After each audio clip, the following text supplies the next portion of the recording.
Compulsory రాగానే పెట్టుకుంటాను. నాకు ఇష్టం ఆ పువ్వు అంటే.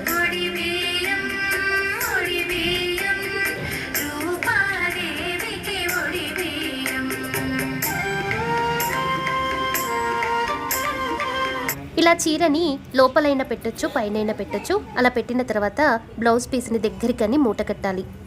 ఒకే ప్లేట్లో మీరు అక్కడ అర్చన చేయించుకుంటారు కదా, అర్చనకి కావలసినవి పూలదండ, కొబ్బరికాయ,